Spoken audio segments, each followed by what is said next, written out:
Eric, you know what's really annoying? What? When in a television series, they make a reference to something, they allude to something in a time past that they never then give the proper context. So they're just dropping that reference. Oh man, you remember 1984 Christmas, Eric? And you're like, hell yeah. And then you never elucidate what happened during Christmas 1984. It just gets lost? Yeah. Yeah. It just gets lost in time. And then the writers get mad when you accuse them of writing themselves into the ground. We're not going to do that at the Cult because all our neat narratives that we weave intricately, planned from the inception, myself and Eric, the Lost writers would be astounded if they saw our complex narrative structure that we outlined together while sunbathing in a hot tub in 2018 in Toronto, the 10-year plan for our Cult. One of those narrative arcs would be the legendary Chip Conrad and Are You Useful and the utility of critical thinking inside the fitness industry and outside of it. It's all been part of the golden path, Omar. And we've got Chip Conrad back on, and you'll remember that we were promoting the heck out of him in almost every episode where we've talked about people's conceptions of fitness versus the reality of what it could be, or when people have accepted more limitations to the approach they're taking than maybe necessary. Because Chip is a true free thinker in the fitness industry. And he isn't even in the fitness industry. So I'm going to let that percolate up in your brain while you think about what the heck I mean, and you learn about it as we talk about it. But no, truly, Chip, I think, is one of my teachers and someone who has, he's learned at the feet of some pretty awesome people over the years. If he was an egotistical guy who just wanted to drop a bunch of names, he could astound you and probably win any name-dropping competition. But he doesn't. So in this episode, we brought him back on because last time we had a relatively specific conversation. This time we want to talk to Chip about his recent journeys, some of the things he's done that are not so recent, like when he spent the early 2000s hanging out in a hot tub that was probably legally too hot with the late, great Mel Siff, Dr. Mel Siff. Also his time interviewing some of the Arnold Classic Strongman champions, like Derek Poundstone, among others. And what he learned from that, the philosophies he's gotten from it, and how he encourages people to figure out their own why for training, and how all of that led him to now just going around the wilderness in Middle America and Southern America, throwing around rocks and sticks. Like, what's up with that? You're going to find that out in this episode. Eric, he went full John the Baptist mode, and I'm here for it. I will say people throw around like, oh, it's a paradigm shift. But for those that plan on being lifelong lifters, I do think you should pick up Are You Useful? We'll link it in the description. We have, which is incredible, Eric. We have almost 30,000, I think, listeners between audio and video every single week. We don't get paid for this shit. In fact, we lose money because we don't accept sponsors because we're just cool like that. We believe in retaining the fidelity of the information and being free thinking where we're not beholden to any corporate sponsors. And that is the true damn story. I can only do this with my man, Eric Helms, E. Helms right here. And Chip is another free thinker, so we highly encourage you to check that out. And also his latest book, more inclined towards adventure, which deals with a lot thematically of what we're about to discuss. And again, I think it's just interesting to hear different perspectives, people that are willing to get out there, acquire that experiential knowledge, and aren't thinking like, oh, like, what does it say? Like, what does it do? Like on the gram? Like, what do people think? He's just thinking, why? Why am I doing this? And how can I benefit from it? And you know what? Let's just move around. Like let's stop throwing all these phrases around. Oh, that's cute. Let me get out there and lift that log and compete in a strongman competition. He has the gains to back it up. Placed high up on there at 51 years old. Are you kidding me? So he's walking the damn walk, talking the damn talk, and imparting wisdom along the way. Yeah, and it's one little final note, even for our more analytical listeners who are here more for the science than they are the history of the culture. I think there's a lot of value in this because if you are taking that analytical approach to things, this a large part of my psyche does. A big part of that is efficiency, trying to win the pros and cons analysis. You want the benefits of what you're doing without its limitations, and that is actually a cornerstone of what we are ultimately talking about in this episode. Is how to identify and not accept and hopefully transcend the limitations of what you're doing to increase longevity, performance, and enjoyment and meaning that you get out of your desired discipline in the Iron Game. Eric, I feel something in my heart. I think we've talked about this multiple times that you need to see a cardiologist, and that's Yeah. not normal. Early onset hypertension. When I met up with you, my hand was tremulous. Where I was like, "Hey, man, nice to meet you." You're like, "Are you nervous to meet me?" I said, "No, I'm very, very comfortable." Actually, you said, "You need to get that sorted."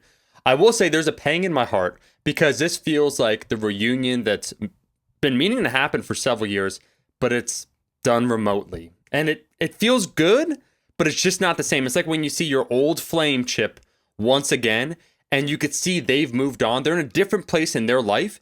And where you were at that time several years ago, it's encapsulated in those beautiful memories. And you just don't know if there's a difference between then and now. And there's a bridge, a chasm that you can't cross forevermore. This is heartbreaking. You're in Sacramento, bro. Look, the government's keeping myself and Eric just locked away from you. I didn't want to get political, Eric. I'm sorry, dude. I'm sorry.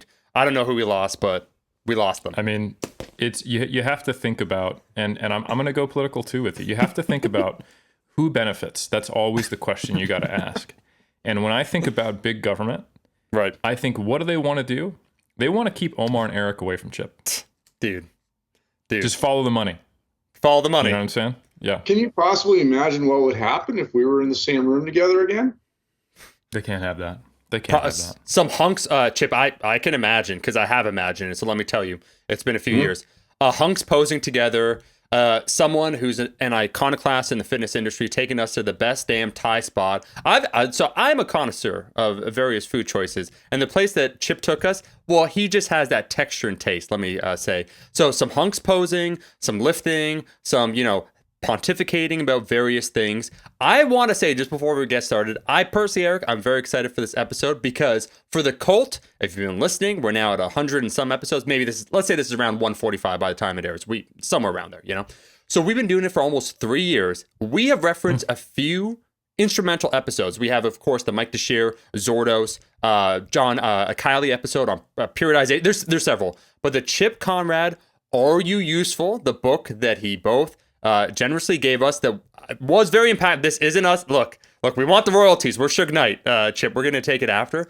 But just you being an iconoclast in the industry, coming up with your own ideas independently and identifying, being thus an outsider, able to effectively identify certain things, calling it the fitness industrial complex. Come on, bro.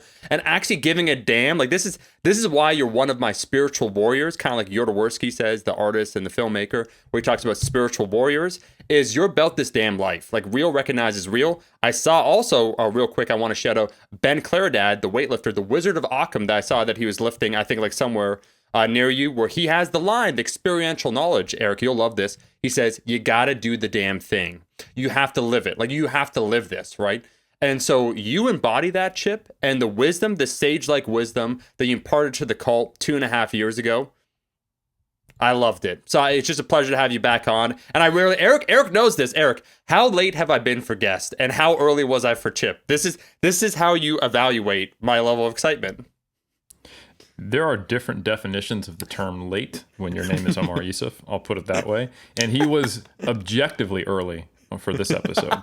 And I would say he has been subjectively on time for previous episodes, to put it nicely. So that's a lot of pressure. I don't know what to do with all this. Well, normally what you do is you make a joke and then, yeah. So go ahead. Yeah. I do feel bad because I had my speaking of Ben Claridad, I had my Occam Athletics shirt on earlier. I should have kept wearing that. That would have been perfect. That would have tied the room together. And then blew it, dropped the ball on that one. We should have got ahead of time and had notes or something, but no.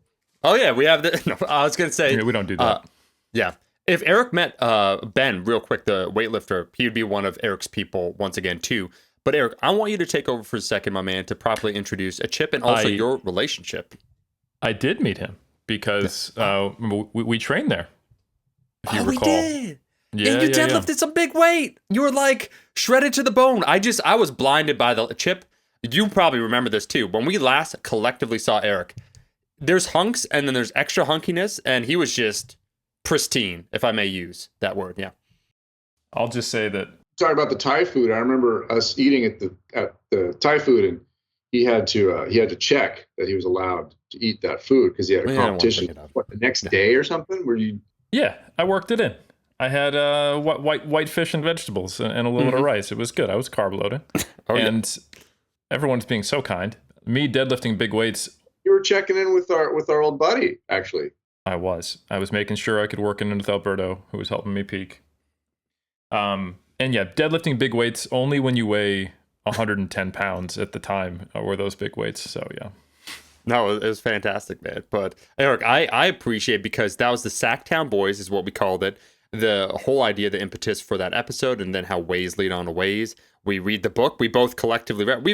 I will put it this way: if you're into fitness, exercising, nutrition, there are many books when it comes to trying to impart fitness knowledge, right? Like a wide variety. I'm not going to shout out other ones, but I'll say they're kind of redundant and obsolete once you read The Muscle and Strength Pyramids by Eric Helms. So why are you putting out these things? Like, why are you even doing? Why are you creeping up on his territory? Okay, I'm ready with the shoddy to get after it. Chip, on the other hand, with the Are You Useful, there's not, I to my knowledge, and maybe Eric's like, actually, I read quite a few, but let me list other ones that are similar. But the philosophical underpinnings, once again, behind it, that represent a lifetime of experience and giving a fuck, to just phrase it politely. Fantastic. Those are the new books. Not like, hey, Eric, you already released the Muscle Strength Pyramids. Do you really want to see another book on how to count macros? You're like, no. But this one actually takes into account your activity levels a little bit better. And Eric's like, oh my God, kill me now. I like in Omar's version of the world, no one's ever allowed to write another fitness book based on unpublished science, because I've done it, so we're finished. Yeah. But I will say, actually, I haven't read another book like Chip's, and I think there are many people who have written about their experiences in physical culture, in training, and in this world. But I don't think many have done it from almost like the narrator perspective, like the outside looking in, which I think you gave voice to a lot of the things that people struggle with and don't know how to deal with some of these dichotomies that have positive and negative elements. So I think you did a really good job with that in just kind of describing how we're trying to get to the same thing, but some of the ways we get there are directly counter to what we're trying to accomplish, and how many people in the fitness industry, and I do say fitness industry purposefully there, they love to train, but they don't really have perspective on the other half, the people, not even the other half, the other 90% who don't love to train because the way of our society has put fitness in a box, if you will. So you can hear the love. Like if you read some of these books by old school iron gamers, or any serious athlete, or people who have owned gyms and they're popular trainers, I've heard the same kind of emotions and experiences and knowledge come from people when I go to conferences.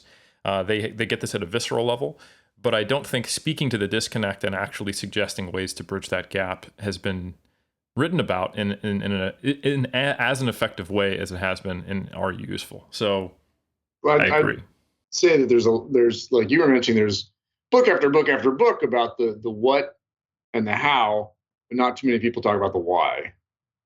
Absolutely. I'm not going to say I'm the only one, but I'll agree. I haven't seen many books like mine, not to toot my own horn, but it felt rare when I put it out. It still feels rare, which is why I wrote a second one. Right. You're like, you guys are living in the old era. Yeah, you guys are so 2019.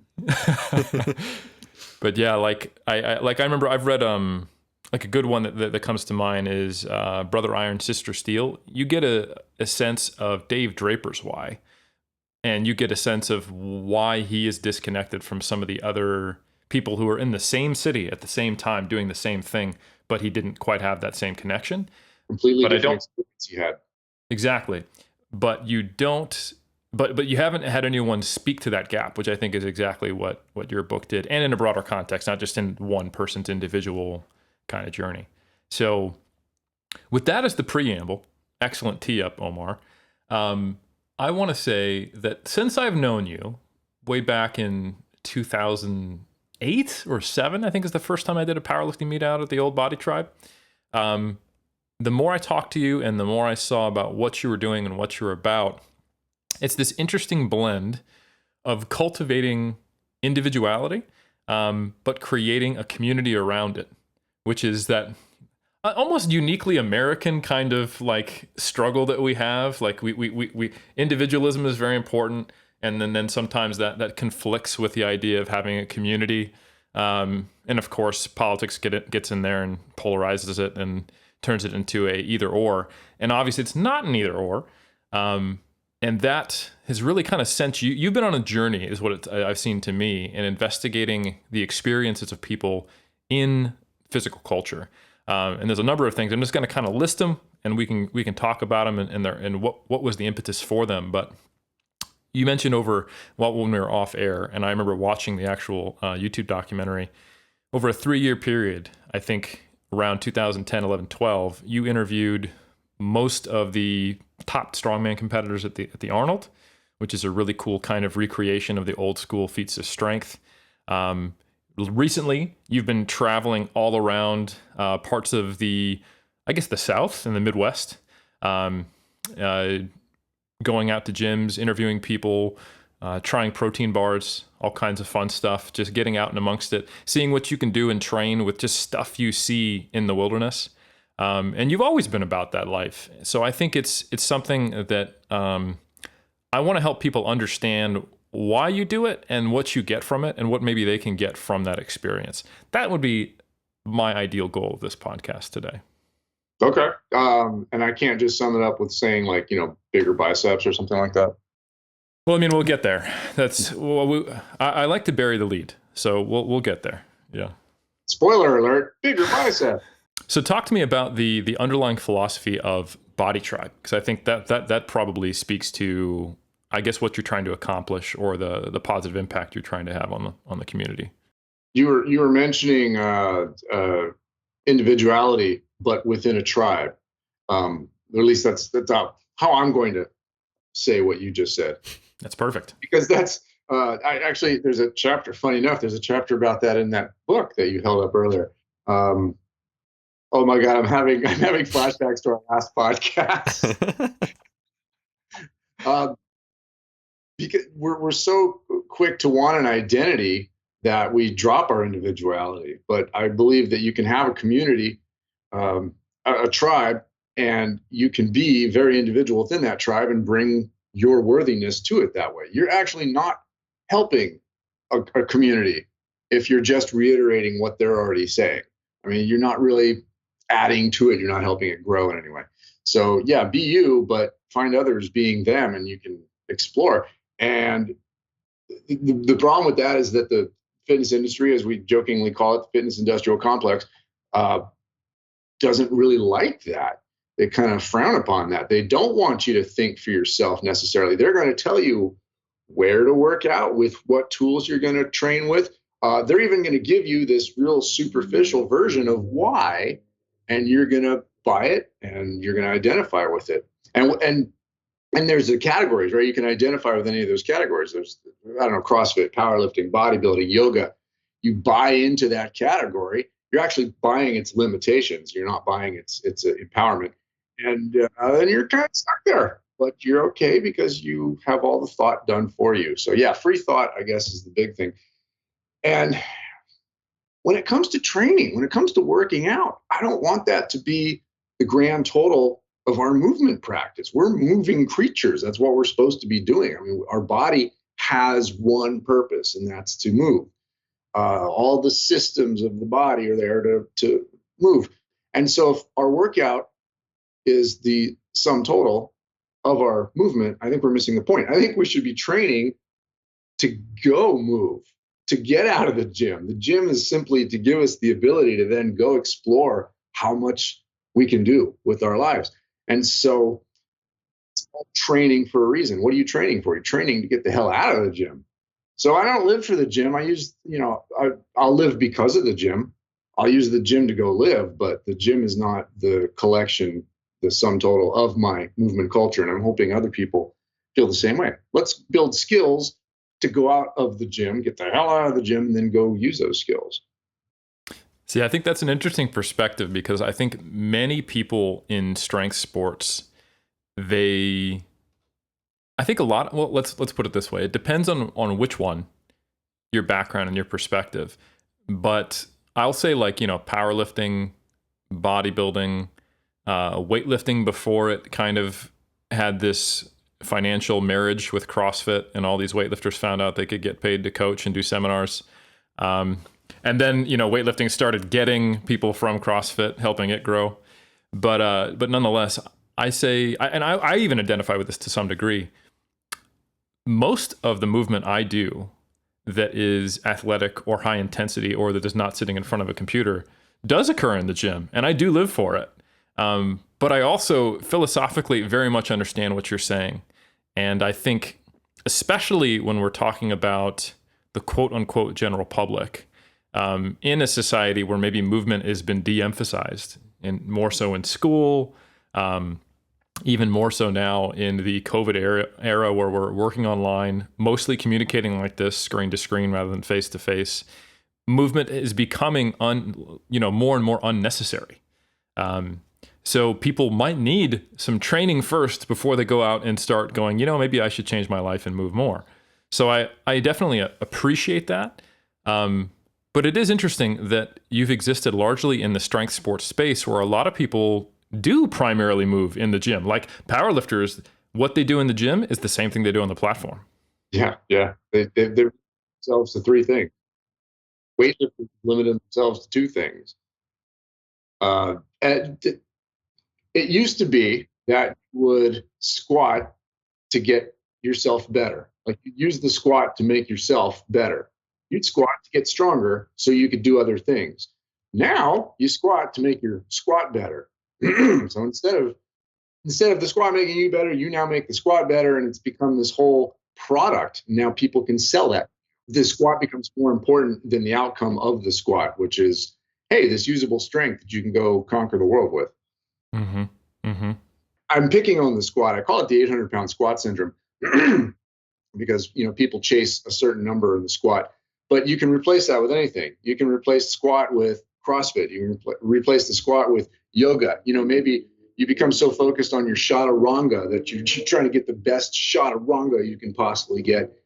You forget that chaturanga is supposed to actually be helping you get better at doing other things. And so the skill of squatting, chaturangaing, whatever, becomes overlooked, and you simply want to become better at that thing. And I think that's how the industry has sold it to us. If movement is now a product, it's not a desired outcome. Mm-hmm. So for athletes, let's say we are talking to a weightlifter or a powerlifter, and we have many who listen, and they go like, "Hey, Chip, I love you, man. I know you love to move. I know you love to get out in nature. That's not necessarily my jam. I do love to squat, bench, and deadlift and compete, and I want to do that for as long as possible. How do I pick up some of what you're putting down? And more importantly, why should I pick up some of what you're putting down?" And people might not know that I actually have that strength athletics background. I've competed in powerlifting, weightlifting, strongman, and of course that weird Moss wrestling that you and I did at one time. So I still competed. I still compete in weightlifting and strongman and Moss. So I have that competitive background. I understand it. And so I understand the enjoyment of pushing those limits. But I think if we start asking ourselves why that's important, we might have a set of interesting answers. Usually I find that it's because there's two big ones, I think. I could be very wrong about this, but from my working with many athletes, there seem to be two big things. One, we strive to see what our limits are, and we want to push them. And we found an outlet that we feel comfortable doing that. In other words, this is a version of uncomfort or discomfort that we're comfortable pushing. And so, when we find the drug of choice, the sport of choice, that's our gateway into pushing limitations. The second thing is, most people I know who get very competitive often have something to prove. And I think that's something I'm not going to go into it because I don't have the necessary qualifications. That might be something we need to look at in ourselves. What do we need to prove? one of the big things about myself in competition is I'm 51 years old. I don't feel like I have much to prove anymore. If anything, just to myself.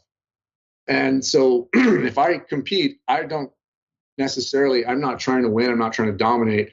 It's the difference between, and I think this is something that I found truly fascinating, the difference between being the best versus being my best. And so if people strive to be their best as opposed to the best, you're going to find two different paths to travel.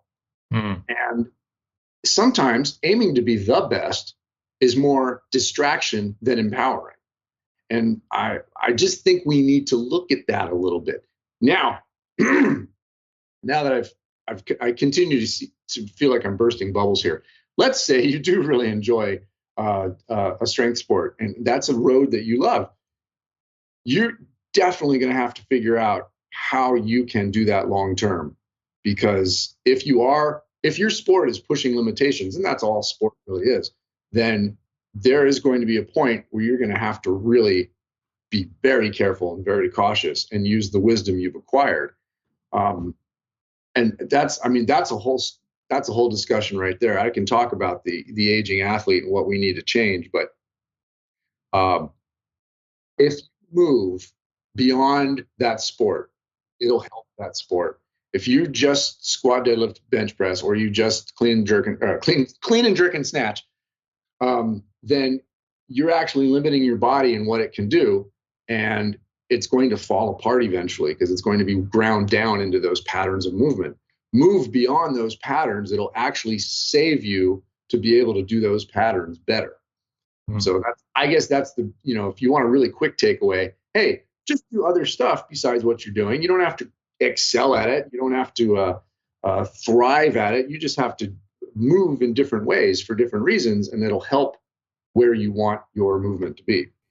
But wait, Chip, if I don't compare myself to others, how will I know my own worth? I wasn't following. Everything made sense there, but then that question remained unanswered.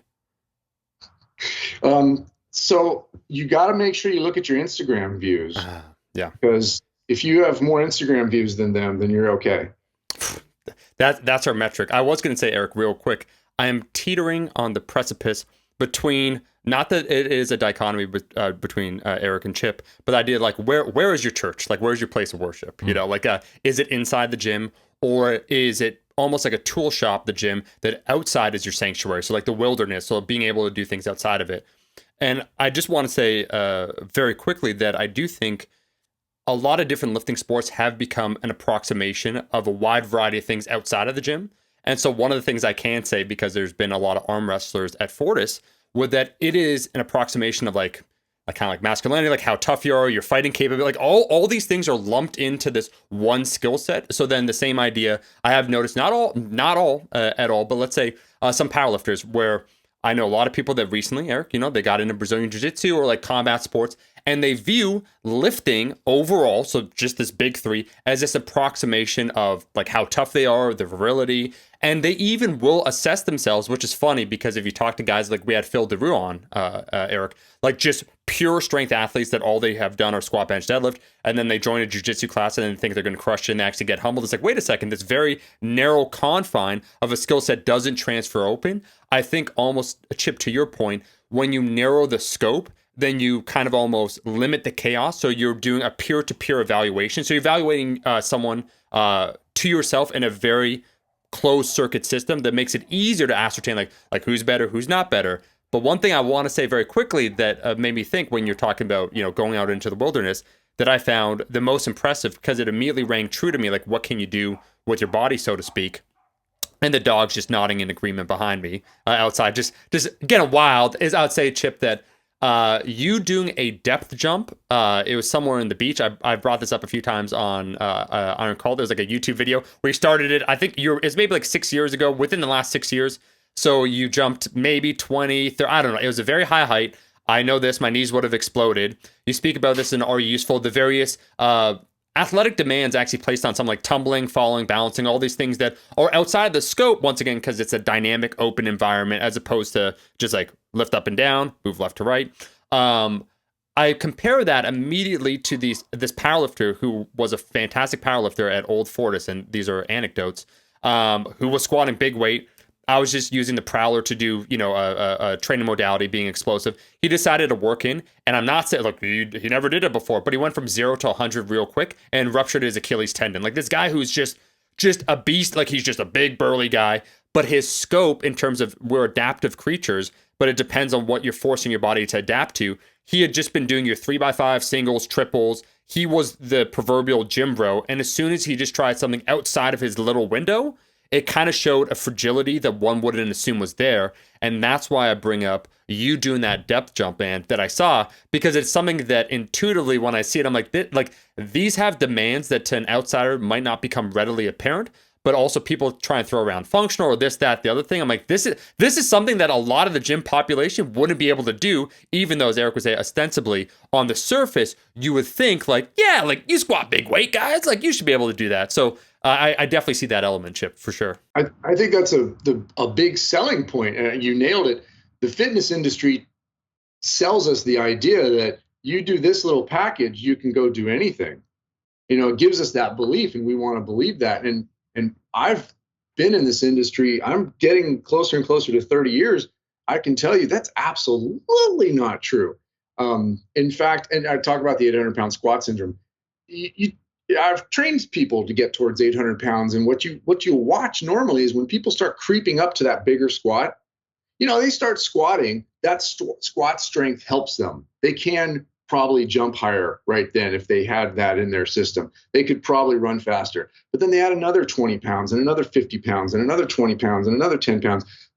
As their squat keeps going up, they're going to believe, well, that enables me to do other things. But in reality, their potential for doing other things starts to lower because they're putting all their time and energy into that squat. And those muscles in that body don't actually learn to do other things when you start specializing, when you become more and more aimed towards one thing. We get that target focus on one thing. It does not have the crossover we want to believe it does. And you actually lose those potentials of other things. They get lower and lower until finally, and it goes beyond just the physical. You get somebody who's aiming towards the world's record in a strength lift, they're actually sacrificing more than just the potential of other movement. They're sacrificing their health. They're sacrificing relationships. They're getting rid of all other things to get good at this one thing that it doesn't really matter, except that they have something to prove. I'm going back to that proving thing again. I'm going to start rambling about that. I don't want to do that. But yeah, you're exactly right. We believe that what we do in the gym is going to help us for everything. But once you get out and start trying everything, you don't, which is a big thing. I talk a fair amount about on my YouTube channel. And I'm actually doing a small series about it right now that I'm filming, how it's essential to be a beginner. And we should always be striving. If I'm an expert at one thing, I'm an expert at being a beginner. And so the gym to me is simply built this little foundation of strength that can let me go try stuff. And I'm going out and trying stuff. And I think that's what the world offers. If you see the world as a great big playground, the gym has a whole different meaning to you. It's simply the place where you, like you said, there's the tools there at the gym to get ready to go do other stuff. And if we were to talk strength sports, the closest strength sport that kind of encapsulates some of that would be strongman. Because strongman is a little more random. There's more events. There's more things you have to be good at. And you have to actually train to do things incorrectly to be able to succeed at it. Yeah. And you can leverage certain characteristics of your body or qualities of your athletic performance. You can be faster and better at reps or better at static strength. But the thing about strongman and strongwoman is that you have to have a complete engine, at least in the confines of the sport. Of course, it is still, relative to, like, let's say playing a team sport, it's a little more confined. But you're right. It stands alone, except maybe compared to CrossFit, it's like a heavier version of that without some of the aerobic stuff. It is very much, you don't get to have chinks in your armor at a high level. So I want to talk to you a bit about your experiences interviewing some of the top strongmen in that 2010 to 2012 era. These are people who, most of them did compete in powerlifting at some point and got to an 800-pound squat and then, converted to strongmen. strongman, at least at that time, before the popularity was quite what it is today. And you also were talking at the Arnold, which is a little more static compared to, say, like World's Strongest Man. So how much of what you've been sharing with us as far as your perspective were things you learned from there or saw as a consequence or maybe saw the benefits of? Where does that experience fit into this kind of thesis, I guess? There was a couple people I talked to that stood out. One was Derek Poundstone. I think he might have won 2010. I can't remember, but he did very well in one of those years. And he was nice enough to sit down and chat with me for a while. And his whole thing was,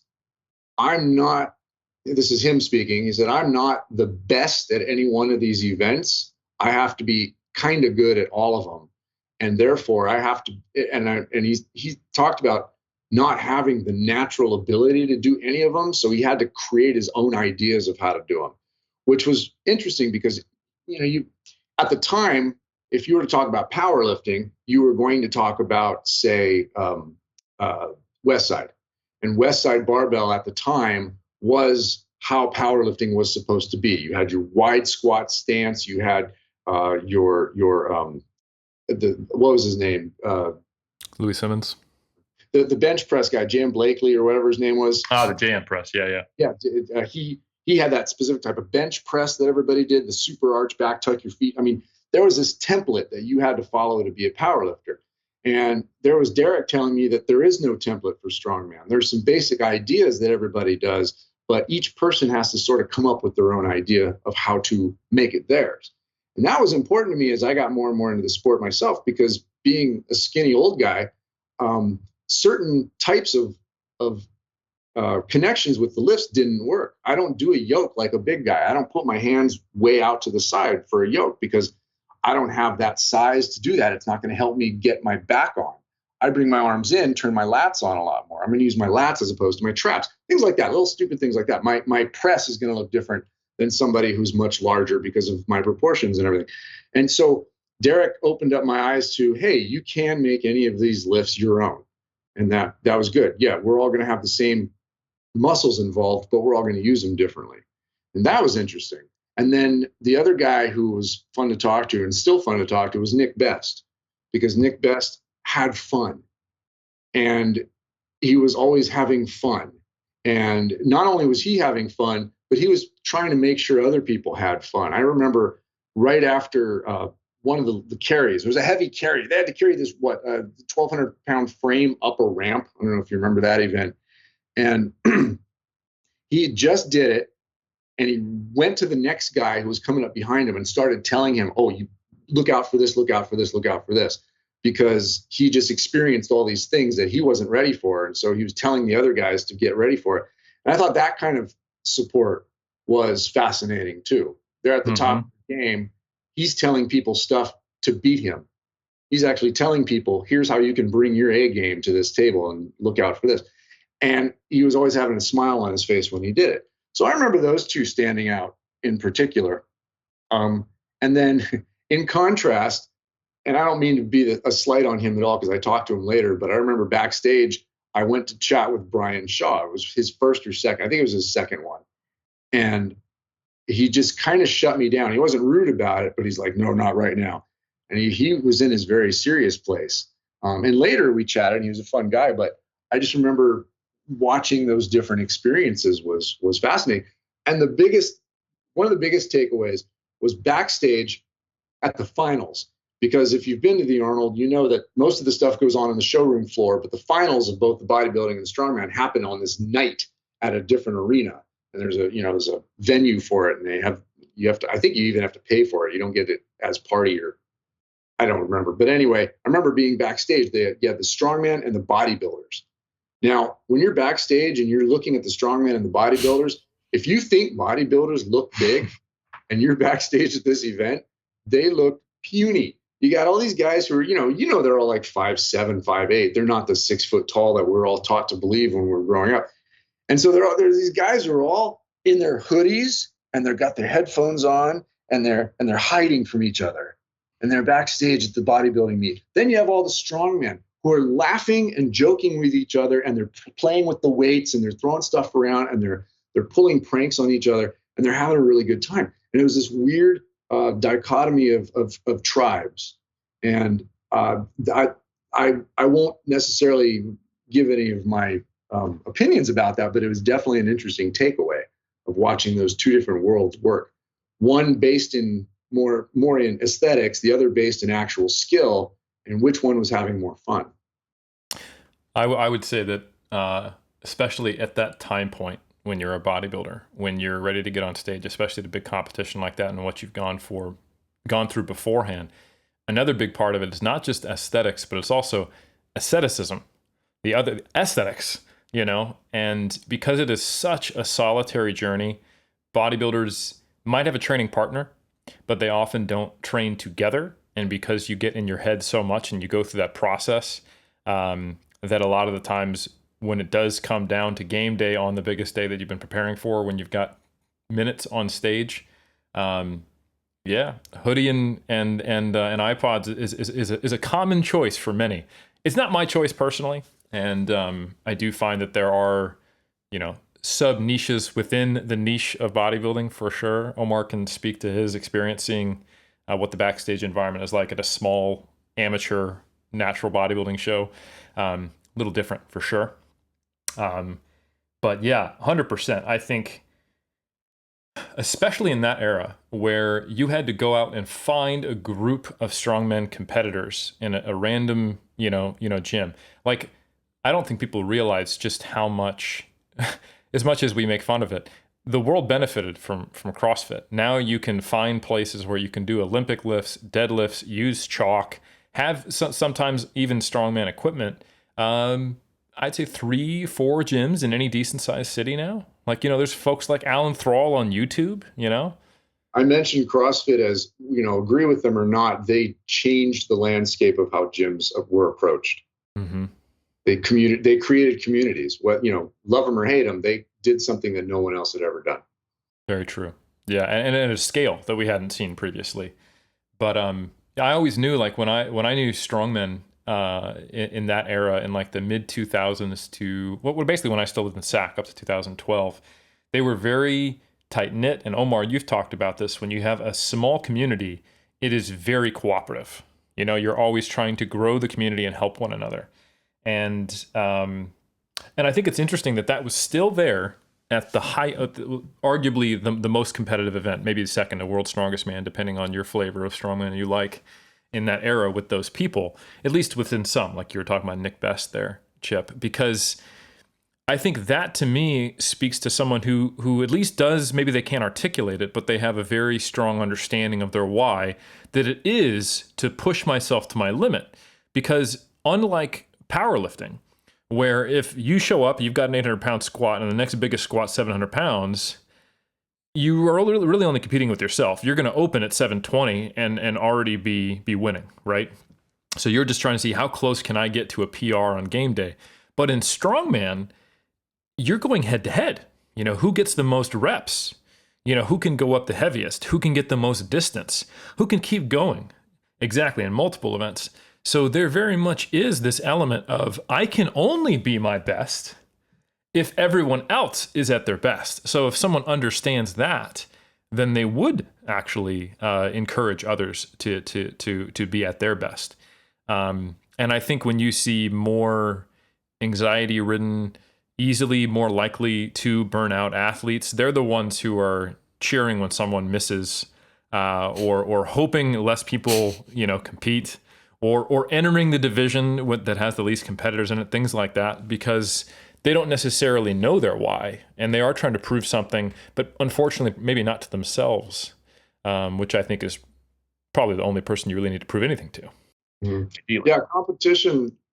I think a great way to look at competition is when two people or two teams, whatever, person A and person B, they're both trying to bring their A game, not necessarily to beat the other person, but so everybody rises, so everybody gets better.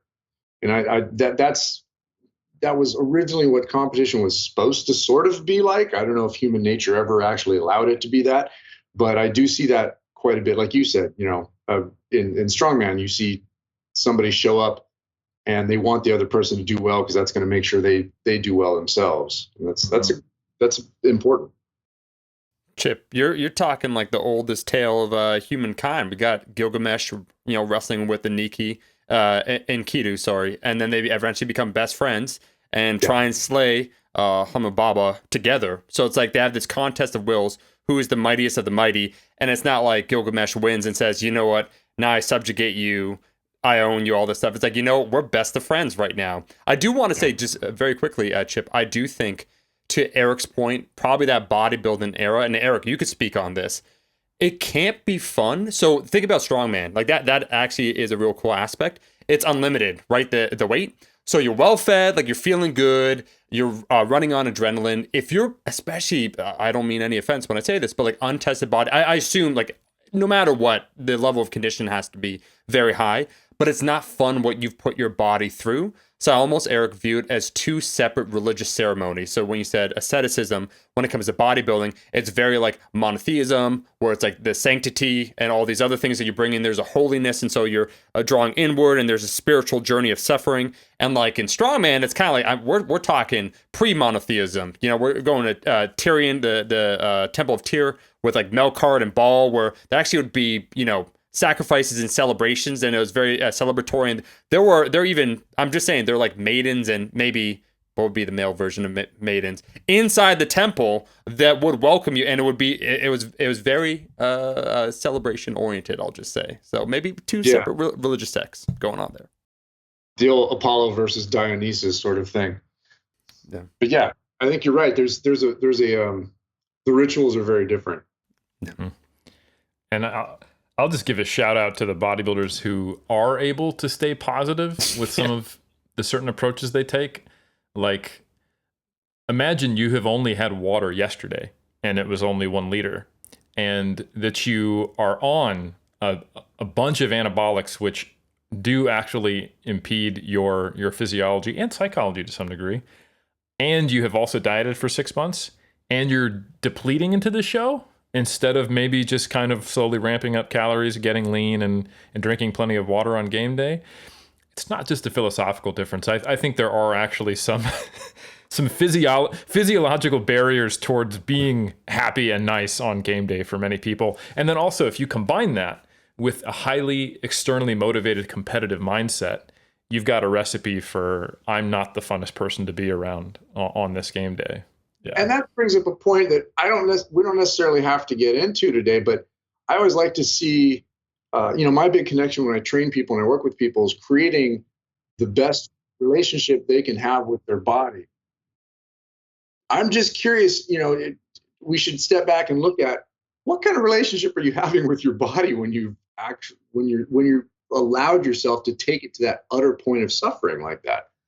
It is an interesting concept. Whereas the strongman, they're trying to have their best relationship too, but it looks entirely different.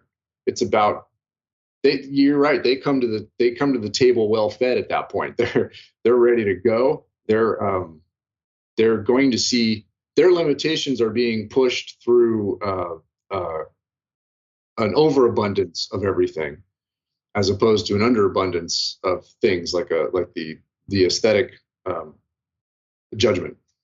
I will say, though, both are very natural parts of the human experience. There has been, tribes of humans for millennia who barely managed to survive a winter to pass on their genetic code. And I will say there is something about, and maybe this is just my, eating disorder speaking, about appreciating, figuring out what is the limit of what you feel like you can psychologically survive. And I wouldn't say there's a structural requirement for masochism, although it does come out that way, especially when it gets celebrated or when you associate the suffering with success instead of seeing it as it is what it is. I have this goal. I'm going to try to be at my best on game day, and that's going to require me to rob Peter to pay Paul, juggle a whole lot of balls in the air, knowing that I'm going to drop some. And it's going to hurt at certain stages, but it only needs to hurt as much as it hurts. And the hurting and the suffering is what it is in service of me pushing myself to a higher level. I think that can be the perspective. it probably will need to be more the perspective if you want to keep competing in the sport. And when you talk to guys who are competing in their 40s and 50s, they are not just rah, let me tell you about the suffering. Like that's a phase bodybuilders go through where they're just, I guess, almost enamored with this new sense of self-efficacy and what I can survive, that it kind of becomes a religion.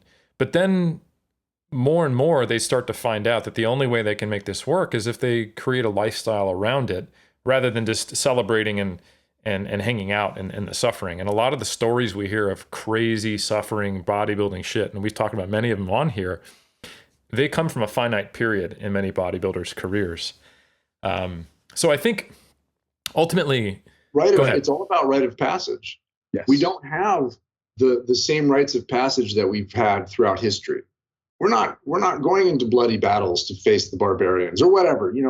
Every culture up until industrial age has had some brutal rites of passage. And since we don't, we make up some.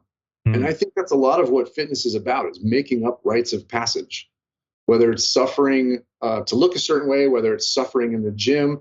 It all requires suffering and overcoming suffering at some point. So it's our own little modern product of the rite of passage. I wholly agree with that, but I think to your point, Chip, and ultimately, because I do agree with you, is that it's very easy for that to become to forget the passage and just focus on the suffering, really, and to not. It's actually pretty easy to identify with suffering, more so than it is to identify with joy. I would agree with that, absolutely. And especially if you think about the type of marketing that bodybuilding is always preyed upon, like kicking sand in your face, the lifeguard stealing your girlfriend, it attracts people with a certain level of insecurity who it's much more of a challenge to escape from, to not be, stuck in that suffering and always needing to be the underdog. And, you can have someone who gets to a certain level and they still act like, it's like hip hop. It's like, why is every song you make about haters? You are the world champ. I really don't think that's as much of a thing, or at least to the proportion you think it is to what your experience is. You might be focusing on the negative too much. Yeah. So yeah. Okay. So this is really good. I think this is awesome. And I wanted to also talk about, you talked a little bit about transference, which is essentially kind of a big lie that most of strength sport and the fitness industry teaches you, that by doing this movement, it'll help that. But in reality, you have to have a broad spectrum of movements that you overload if you want them to transfer. Someone who has written a lot about this from the very beginning, talking about specific strength and specific training, is the old homie, Mel Siff, along with Verkhoshansky, in the book Super Training. And what absolutely blew my mind, and I remember whatever conversation we were having, I completely forgot everything else you said that day because you dropped the little nugget that, when I used to go hang out at Mel Siff's house and we used to talk about stuff, and then whatever you said after that, I lost because I was just like, hold the phone, Chip. You don't get to just drop that in a conversation with a nerd like myself and not come back to that. I think it's really interesting. You've not only sat down with people who are pushing themselves to the limits of not only their own performance, but what we know of to be human performance, and speaking to these top-level strongman competitors at the Arnold. And that's more the experiential side, the psychological side at the highest level. People who, you don't get to walk in the door unless you can squat 800 pounds, probably for reps. You've also thought about the physiological side. And I know Mel Siff is an interesting guy because he's not just like the pure science dude. Like if you've heard him speak, or if you've watched him engage with people, he is very much a rational skeptic, and he is, I would say, maybe Socratic in the way he approaches conversations. I'd love to hear about that experience and your engagement there and what you learned from that and how it connects to this conversation. I always give him credit for teaching me how to learn. That was, if you can do that, you've succeeded. Of all the things I walked away from that I took from him, that was the one. So even the stuff I learned from him, I still ran through the filter that he helped me create.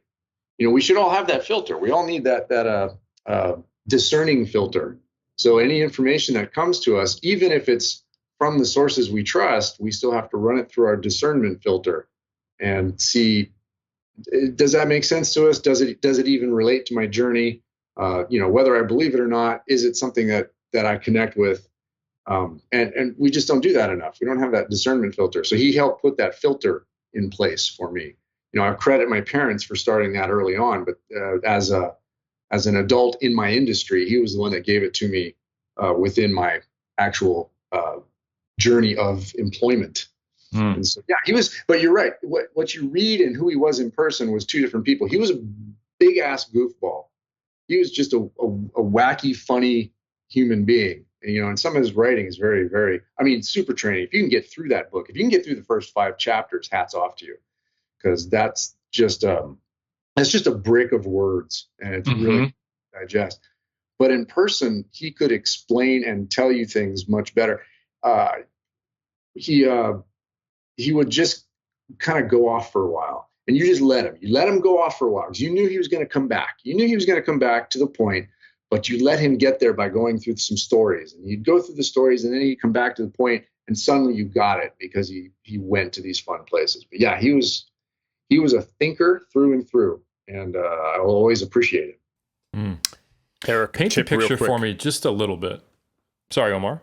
Yeah, I was going to say, Eric, can you actually define, because now we actually, Chip, our velocity-based training episode, we drop both Mel Siff and Verkhoshansky. Can you just define, Eric, very briefly for the audience, if they are unaware of the seminal work, Super Train, like who Mel Siff was, what this work was, just set him up a little bit, because we're talking about this mythical figure, but I would probably guess like 80 or 90% of the audience probably doesn't know who they are. Just real quick before we go on. Yeah, absolutely. If you hear me say super training, probably the first thing you think is Mark Bell, right? And Mark Bell named his gym Super Training after Mel Siff and Verkhoshansky's book Super Training, which I think the first edition came out in the late 90s. And the subsequent editions have been written after that, maybe even mid 90s. I honestly think by the time I got my hands on it, when I entered into the fitness industry about 16, 17 years ago, it was on second or third edition. And it is exactly what Chip said. It is a brick of words. It's the sports science text that every nerdy trainer lies about having read, and they keep on their bookshelf. Shrug of the training world. Exactly. Yes. Yeah, exactly. So Super Training is incredibly technical. It's not told in a narrative format at all. Everything is almost like, hey, I took 100 research papers and I took a paragraph on a topic out of each one and just put them in generally related chapters. And then I fired my editor halfway through. But despite that, you're probably wondering, like, why the hell is this such a popular book? Despite that, and remember, this is very much like the pre-easy access internet days. It collected probably the best knowledge we had at the time, and it also cited a lot of work that was like you wouldn't even be aware of at that time, because like PubMed is an online searchable database, was something like only 10 people knew about and things like that. So it was in an era where if you wanted to have the equivalent of a encyclopedia of sports science, and at the time cutting edge sports science, that's where you'd look. And Mel Siff was, I don't know, probably one of the few academics who are also like public teachers at the time, if you will. That's a much more common thing now. Like you have pure academics who really don't kind of get outside of their circle. You have kind of blended folks who work in academia and maybe science communication. I'd like to consider myself one of them. And then you have people who kind of just take what's published and then communicate it, and they all serve valuable roles. I would say he was one of the first who was like an academic and a science communicator. And furthermore, Omar, is his partnership with some of the Eastern sports scientists was pretty unique at that time. Since the 50s, sports science had been a much more unified, specific, and legitimate study. Like you could get a degree in sports science in the 50s, 60s, and 70s in the Eastern Bloc country, and what was the USSR at the time. That really wasn't a thing. Like I think there probably wasn't an actual degree titled sports science in the US until the 2000s, if I had to guess. Maybe the first one. If I had to guess, like ETSU, Eastern Tennessee State University, became more common in places like the UK, Australia, and New Zealand first, maybe more like 15, 20 years ago. But so anyway, having that kind of connection, especially when they're not spoken, like you're speaking two different languages, most of the sports science that comes out of Asia as well, or really any country that doesn't have a lot of English speakers, it's not really something that we're aware of in the English world. So that partnership, which wasn't always perfect between him and Verkhoshansky, was also something that brought a lot of information that people were not aware of. So anyway, that's the preamble.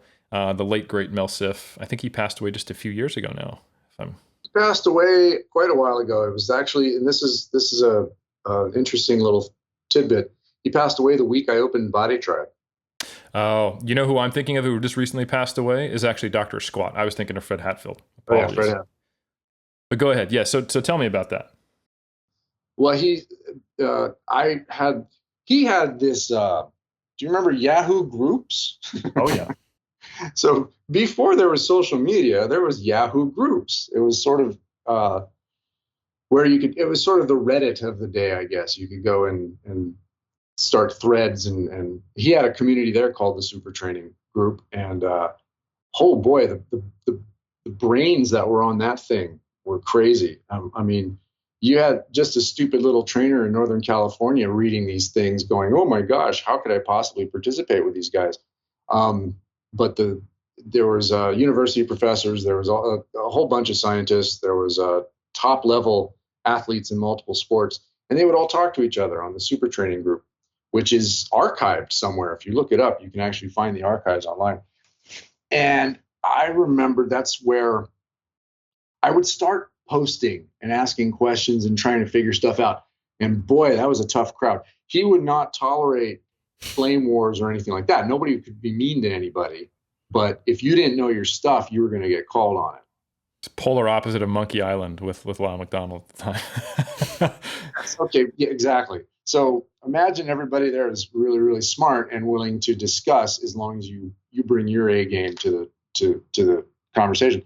But through that, he started offering these strength camps at his place. Now he's from South Africa, but he moved to Colorado in the late 1990s, and he had this place in Colorado in Denver, and it was this house that had a giant basement that was turned into a little dormitory situation. It could house, I think there was at least 8 to 10 of us that would sometimes stay there. Full kitchen, full bathroom, the whole bit. And then he had the training center in the back, which is just a giant room with cool equipment and some stuff outside and, lifting platforms and everything. And if you lived in the area, you could pretty much show up whenever you wanted and train with him. If you didn't, you go to these strength camps at first, and then once you got to know him, you could go anytime. He had an open door policy. If you showed up at his door and you said, hey, I'm here, he'd let you on in. And so I got to go out to Colorado quite a few times and work with him.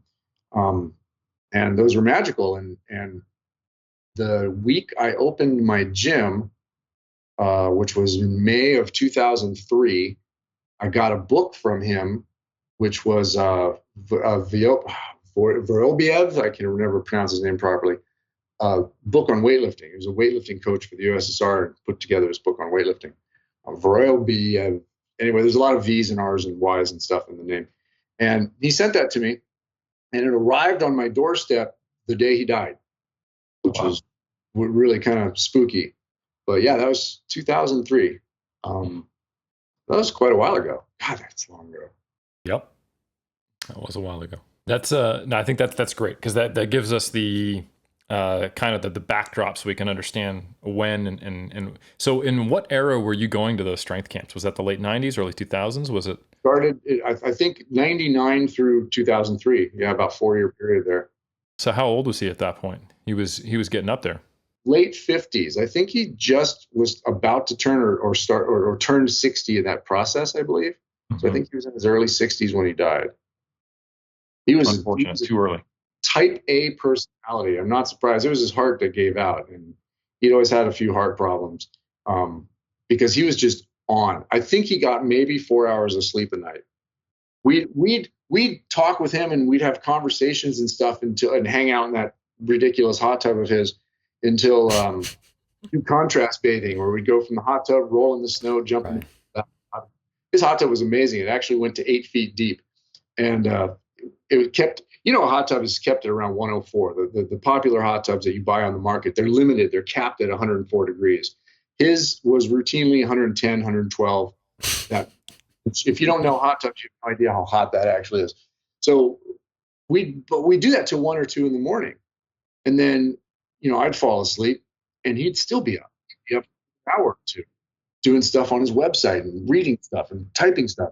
And then at about 7 a.m., he'd wake us up. So I don't know when he slept. He did not sleep that night. He's just. That's really cool. It's vibrated energy, and so much of it came from that amazing brain of his. Yeah, the late great Mel Siff. I think that's really cool. And it's funny you mentioned just how he had that open door policy. Just as a total aside, something I found from meeting people from South Africa here in New Zealand, because there's actually a lot of immigrants, is it's a very common cultural thing there. Like, hey, just show up anytime you want. Just walk up to my door, knock on it, come on in. And you can imagine for like Americans in 2021, it's like, oh, why didn't you text me? Like, what's going on? You get shot if that happens. Yeah, exactly. Hey, Eric. I did want to say quickly to both of you gents that I remember, and there is a function to us reminiscing. I don't want it to come like old dudes are reminiscing on old, like how boring, because I do think there's a very poignant reason behind it. But I do want to echo what Eric said about super training. I'll say, I won't mention the owner of the place that I go to, the gym, but to your point, Chip, how it's this mythical tome. There's super training, and then there's another book by Abajayev on weightlifting, like that a lot of serious strength coaches wanted. And when I joined this new gym, this is now a decade ago, gym owner's a fantastic person. He slapped it down where, because basically here's what happened, Chip, a real quick anecdote, is that he put me on just a simple linear periodization for my deadlift. It shot up over 100 pounds. Like, wow, this is incredible. I've never experienced these results.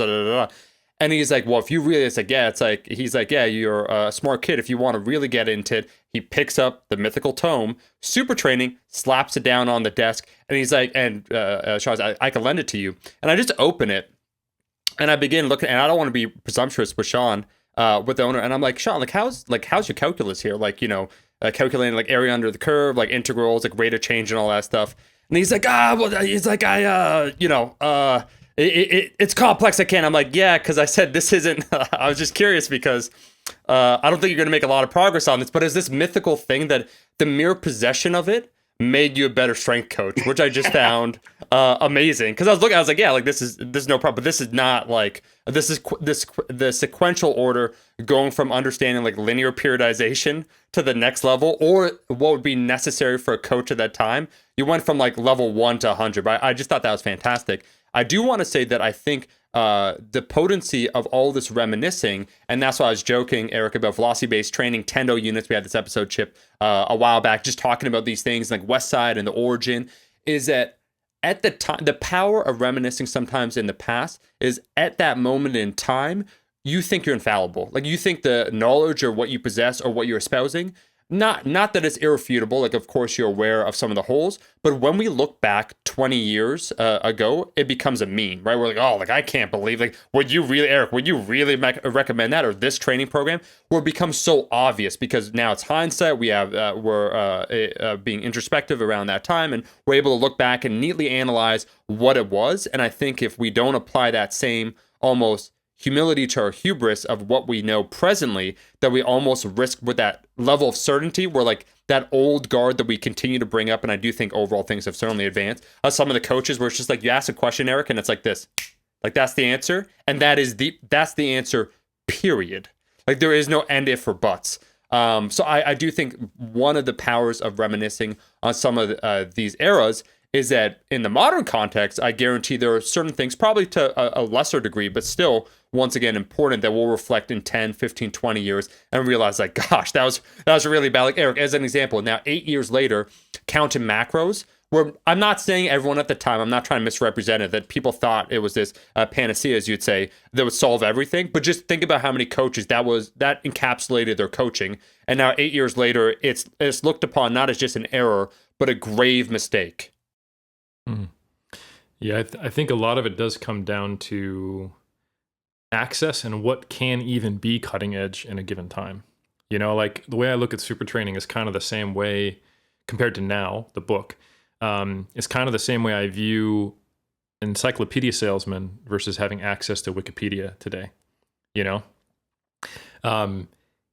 there was such an asymmetry of access at that time. Like, I remember I came into the industry right around the end of the era where being a evidence-based practitioner, quote unquote, meant reading super training and other books like it.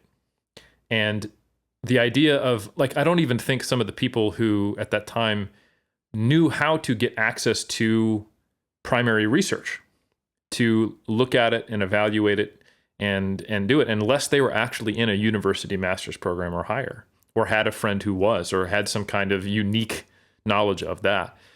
So that was almost like, because I remember like Alberto Nunez, he when he got serious about bodybuilding, and one of the first books he bought was Super Training. And I did the same thing when I got serious about being a personal trainer, like in 2006. But that was right at the end of that era. And then very quickly the game changed. Yahoo groups became forums, and forums began linking PubMed, and all of a sudden it became the era of the quote unquote PubMed ninja. And then, you know, now there was actually a new level you could ascend to. It wasn't just who knew the mythical tome passages better, like we were, you know, yelling Bible quotes at each other from Super Training. But it was, okay, now who reads the full texts? And there were specific forums dedicated to, hey, who can get me access to this full text? Who knows somebody at a university whose library has good enough databases for that?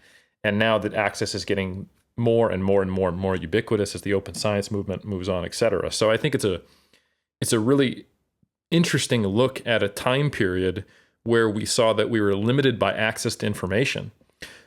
But oddly enough, to juxtapose the idea that super training was essentially this all-in-one sports science encyclopedia, it really didn't teach much about critical thinking. It had an assumption that if you're picking up this book and if you're reading it, you understand some of this terminology, the basic terms, and you have enough critical thinking and experience in the strength sport world, or sports science world, I should say, to apply it. And I think that's where you saw a lot of trainers who really couldn't do anything with it. They read something about reactive strength or auto-regulated progressive resistance exercise, and they think this is really cool. They'll bring it up in a conversation, but then when someone asks them hard questions, like you said, Omar, about the calculus behind how is this going to improve my progress and why, they're lost. So it was almost this false knowledge because people didn't actually have the critical thinking skills. And like I said, to juxtapose that, what I think is really interesting, Chip, is that your experience of him on the Yahoo groups and in person was that he would teach people how to learn. And those were, I think, because of the medium with which we disseminated the information at the time, there was mostly just, hey, here's a book of information, but you're not in class with the teacher, him or herself, that if you don't get that critical thinking piece, it is just a brick to be, you know, part of your credentials on your wall. And I can't tell you how many terrible trainers I knew who did really dumb stuff, who if I brought up super training, they were like, oh yeah, totally. And I'm like, what? Like, you know, so there was a clear disconnect. And I think that's why sometimes we can talk about on Iron Culture how there is a big difference between like #science and actually being evidence-based, and how there is a much more value in becoming more skeptical and, as you would put it, Chip, a free thinker, than it is just collecting knowledge that you can't necessarily apply or don't know how to evaluate. It's well, to take that one step further, what's happened since that age that you were talking about, so the last, say, 15 years or so, is the collecting of information has turned into something else, and now it's all about certifications. And what's fascinating about certifications is you'll pay a lot of money to go and take somebody else's ideas so you can then turn around and sell that person's ideas, and you get a cool little acronym or something to put at the end of your name. And it's a whole different process now, but the free thought is still wiped out of the process. It's, I'm going to go get my, let's say, the early one, the RKC certification. I'm going to learn all about kettlebells from this particular person, this particular cult, and they're going to give me that information so I can turn around and sell that information and be an RKC certified. And now there's probably 13, 14, 15 kettlebell certs. There's 3, which baffles me, steel mace certifications or mace certifications. There's 8 people in the world who use the mace. How are there 3 different certifications for it? So instead of going and getting the information by sitting at people's feet and working with them and putting your own filter to it, now you can go buy the information completely prepackaged. And that's kind of a bummer too. So people collect information that way now. They get all their certs without using their discerning filter to see if that's what they actually want to do or if that should be part of their journey. Mm-hmm. And it's an interesting thing. I sometimes, many times we've talked about it, Omar, how it's a 100% a double-edged sword. You have access to so much information now, but if you don't have that key element of being able to be discerning, it doesn't help you.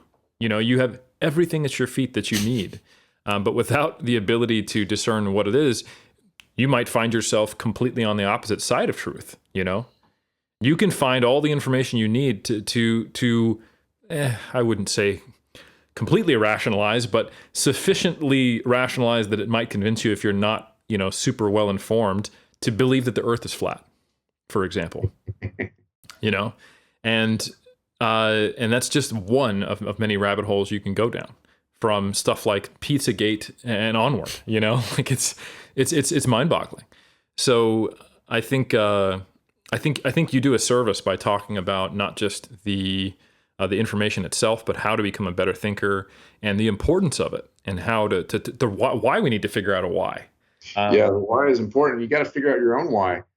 And in my more recent book, I mentioned how that has to pinpoint to your value systems. You have to ask yourself what you're, and then look for the training and the information that's based on your value system. Because if I value respect, love, and appreciation, but I go to a gym where I beat the shit out of myself and abuse my body, I'm not actually practicing my value system. And so I see a lot of training that's actually the antithetical to people's actual beliefs. And if your relationship with your body is antithetical to what you truly believe, then you're on an interesting and possibly dangerous little journey there. Yeah, that dissonance will lead you to probably, well, I mean, maybe even beneficially, I'll put a little caveat, not continuing to do that thing. Right? So if you have that disconnect, the downside is you're going to burn out. The upside is that burnout, that rock bottom, hopefully is a sign that something wasn't on the right page. And that's kind of going back to what I said earlier about bodybuilders who have an approach that is purely emphasizing the suffering. That doesn't last. Either they burn out of the sport or they find another way. So speaking to your more recent travels, Gulliver, I'll call you Chip, you've been traveling around the world. You've been working out with logs, grass, stones, all kinds of stuff. Talk to me about this recent chapter of your life, kind of this nomadic existence that I've seen, where it looks like you're having a ton of fun. And I think you clearly seem to be having a lot of fun. I know if you're having a lot of fun, you're probably learning things, experiencing things. What's going on for you these days? I closed my gym last August, and then just hit the road. I've got some really wonderful people in my life that are not in California, and so I decided to go spend some time with them. And it involved really pursuing what I was teaching, which is, if my training is simply to get me ready to go do stuff, well, then let's go do stuff. And how do I continue to train for that without the gym? And don't get me wrong, I still love a good gym, and I still go to a gym once in a while when I can, but most of my training, the vast majority of my training, is not in a gym anymore. Or I should change that. I'm the gym. Wherever I go, I become the gym. What I have around me is what I use. And it's a true lesson in understanding that all training is about force development. And force development is really easy to create. It's easy to create force. You don't need any particular equipment. You don't need any particular moves. You just have to understand the skills that you want to learn. How do you load those skills, or what muscles or movements do you need to get good at to make those skills better? And you therefore can create your own template to do anything anywhere. And it's been fun to teach. I mean, I've been teaching that anyway, but to actually extremely live it has been a lot of fun. So yeah, when I visit my mom a lot now in North Carolina, I have a gym there that consists of a branch, a 7-foot branch, and cinder block, and that's part of the gym. Or I just go up in the woods behind her, and there's some rocks and logs and stuff that I play with back there. I'm still a fan of heavy lifting, but as you also know, I also move in many ways. In fact, my slogan is "Move in many ways for many reasons." So I have a basic foundation of skills that I want to always be working on, and I know that if I'm working on all those foundations, it gives me much more potential to go try anything, to go be that beginner I want to be, to go try anything I want to try. It does have those skills, a basic understanding of those skills does crossover I want to go be able to do the transference I want to be able to try other things. It's when I start specifying too much in one of those that I might start losing the potential of that transfer. Mm-hmm. Now, the quick question, Chip, this new book, more inclined towards adventure, which we're going to get to, and we're going to be pimping it too, because we're Suge Knight. That's the name of it, yeah? Yes. Okay. In fact, that name came to me from one of my clients. My client, Pixie, was describing their adventure of training with me. And they said they felt more inclined towards adventure. And I thought, I'm stealing that. And I totally stole it. Because as I was writing, the phrase came back into my head, and I actually included it in the book. And I thought that sums up the book. More inclined towards adventure is exactly how I want to feel when I train. And I guess that was going to be one of my questions for you, and for both of you, actually, for you, Eric, and for Chip. When we spoke of those certifications and the idea they're essentially pre-digesting your food for you, a lot of what we've spoken about is the journey one must undertake going through their own crucible to, come upon your own realizations. And that the role of a coach or an instructor is to help you along that path to avoid some of the unnecessary pitfalls while still going through that experiential change that is necessary to come upon your own realization. And I'm just wondering, both to Eric and Chip, that what does that process then look like? Because Chip, you've had not the epiphany, but now with yourself, like more inclined towards adventure, where a gym, you are the gym, you go anywhere. It's like, is this a day one thought that should be implanted into someone or suggested or communicated for someone that is interested in physical fitness? Or to your point, Eric, when it comes to the bodybuilding journey, when you said there is probably an element of masochism, right? When it comes to bodybuilding, the one hopefully kind of not trains out of, but there's a journey. And upon that journey, you take more things onto yourself, you reflect on it, and then what you emerge after that fact is a different person entirely than who you started. And it's almost like you can't do that without going through that journey. The role of the coach is to help kind of define that and then move the person along. And I'm just wondering, in both of these respects, so your kind of journey, Chip, let's start with you, man. But Eric, I do want to hear when it comes to bodybuilding and like the role of the coach, is that what does that look like when it comes to passing it down? Like sharing some of this to someone so that they could still be retained being a free thinker, so they come up with their own ideas and not just saying like, hey, like I'm Chip and I believe you don't need it. Like, you know what I mean? It just becomes another sales pitch of everyone else just, regurgitating pre-digested knowledge. So what does that passing it down along and helping someone develop their own discerning filter look like? Because I think that's one of the key traits that we identified with you, is that because you are a free thinker and because you are ready to challenge some of these norms, readily challenge general assumptions that people take for granted, what does that look like when trying to impart it to someone either interested in the gym or otherwise? How do we facilitate those rites of passage? Yeah. It begins on day one. If I meet somebody, if I'm working with a client or I have somebody who wants to learn more from me, and we start the conversation. Two things. First, we start the conversation. Second, we start moving. And I say moving, not exercising. The first thing I do for anybody is I start showing them movement. I don't show them exercise, because a lot of people don't understand that there's a difference. All exercise is movement, but not all movement is exercise. As a trainer of movement, I want people to learn how to move, whether it's picking up something super heavy or whether it's simply moving themselves through space better. I'm a movement educator. And so I don't necessarily want to teach exercise first, and people are really turned off by that. Remember, I am trying to talk in many cases to the 85, 90% of the population that's not purposefully moving. Or I'm trying to talk to the specified athlete that actually has forgotten how to move because they're so specified at one thing. So we start moving, and I have a whole protocol that I go through. They don't know it's a protocol. We're just moving and grooving. We're having fun. We get on the floor, we do some stuff. It's a progression that I have set up, but I'm not telling them, oh, you're going from point A to point B. We're just moving. And while we're moving, we're talking.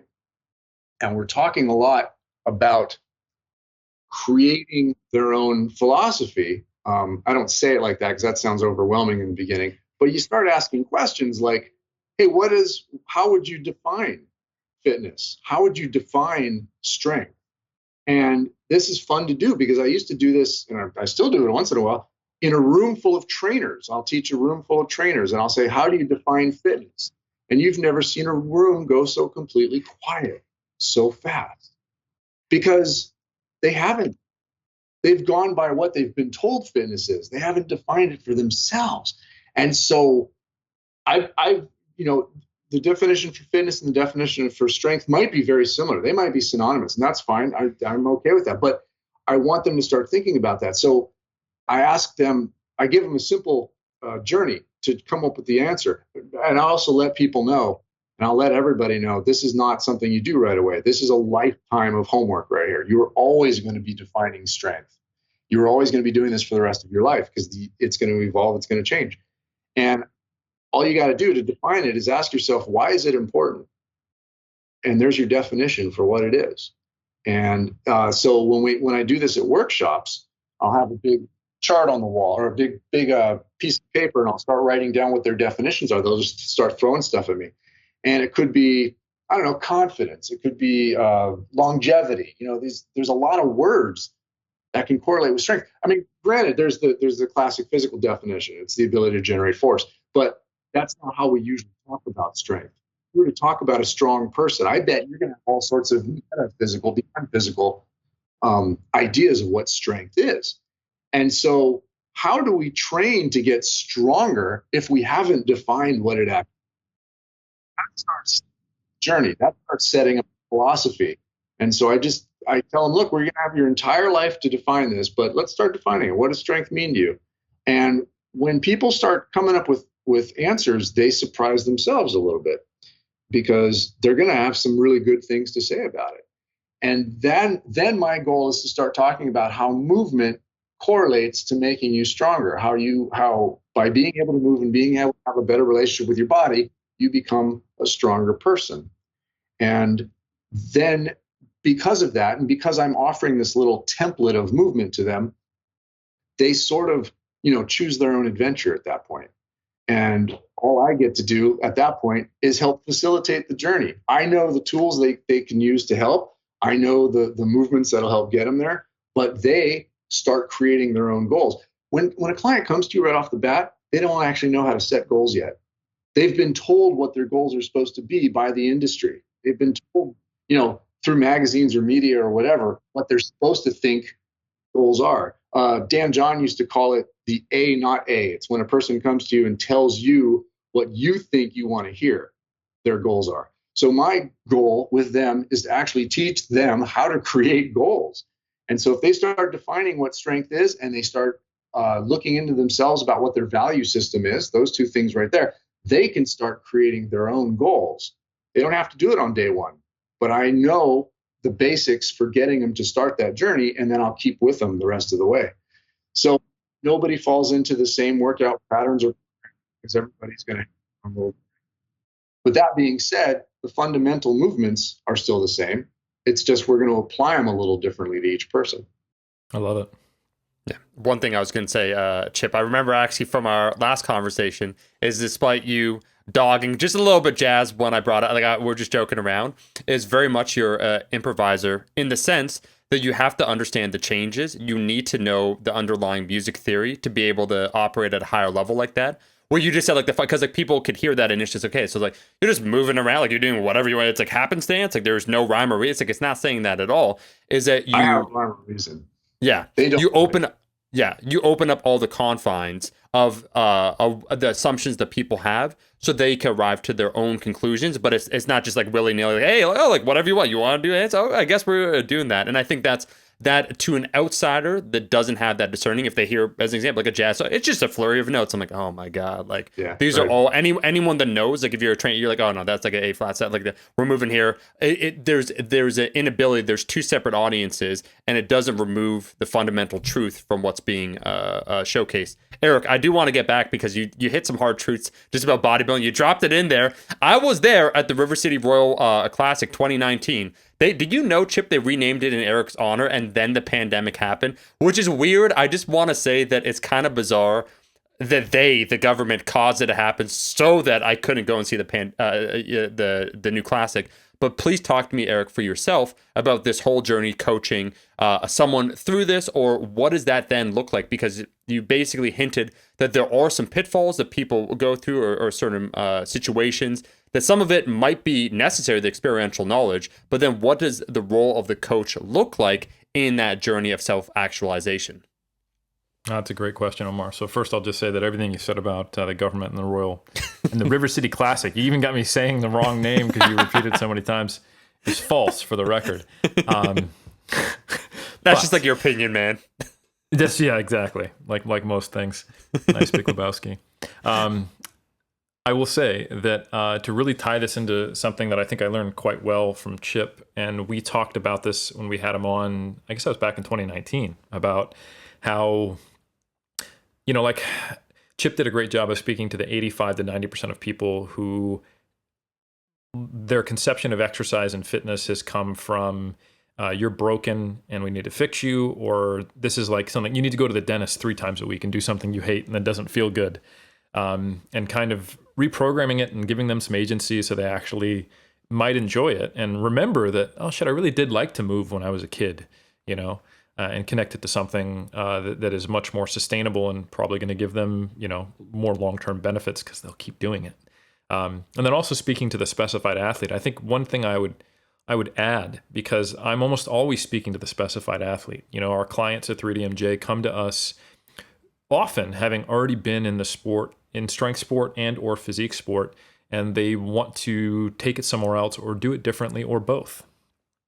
And I think the message I would bring to them is that it's not going to be the way it is now. It shouldn't be the way it is now. It will change, and that's okay, and that's good. And so you pretty much can't know the limitations of what you're doing until you can get a step back from experience and coaching and mentoring, and not even just your own experience in time. I don't mean experience as passage of time. I mean experience as gaining it, being involved with other people, getting new perspectives, changing your own perspectives as a result of that, trying new things, which a lot of the times people hire a coach, they know they need to do something different, but they don't know how, or it's scary to do so. And they're just asking for someone to hold their hand as they walk through the darkness, right? But that doesn't mean they're not walking through the darkness towards something that's scary, and also probably have a whole lot of baggage coming into it. We talked about bodybuilding specifically. So I think the big take home I would tell people is that it's okay if you are coming to the iron game with a very narrow set of precepts of the way it's supposed to be. If you've been taught you have to have this amount of protein, you have to train in this way, it needs to be a body part split, diets are supposed to last this long. And even if you rationally know that some of those things aren't necessarily true or aren't requirements, you also have to accept that maybe you have an emotional attachment to them because they give you answers and they give you definitions and they give you a map. But an incorrect map is not helpful, So I think the message is that you don't have to accept the limitations of the package you've bought, and the goal would be to get better at identifying those limitations and get more comfortable with letting go of them and operating outside of their bounds in service of the greater picture. I'll give some very simple examples. A body part split is a really easy way to organize your training. It makes sense if you're trying to actually improve specific body parts, and if you're trying to compete in a sport where you have to have symmetrical development of muscle groups. It's easy to go, hey, this muscle group is underdeveloped. I'm going to put more emphasis on this day. I'm going to group them together. It's also good to understand that that's not really the way muscles work. They operate in conjunction with one another to produce movement, and we move to train muscles, and we can't actually really isolate them. And many of the conceptions of the bodybuilding exercise paradigm overly generalize what certain muscle groups do in as their function and in which movements train them. So you are doing things that have overlap that you're not aware of or don't acknowledge, but it's still happening. So if I was to take someone who's kind of new to the game but has been in the game and maybe is just starting to expand their mind and go, you know what, we're going to get rid of any type of body part, upper, lower, push, pull legs type of split, and we're just going to think about how we're going to organize, volume, proximity to failure, and the stimulus per muscle group, and we're just going to train 4 days per week, but no limits. That is debilitating initially, and that's okay. It should be. If you've used one system and I tell you, that's not necessary. But what I do want you to know is, okay, it doesn't have to be this way, and there are limitations to doing it this way, and might be really cool and fun to explore that and learn about it, instead of just going, nope, this is it. I need my Banky. And I think that can apply to so many things. So just be aware that if you are doing things in specific ways, that's fine. And if you're not at a point where you have the knowledge or experience to let go of some of those limitations, that's also fine.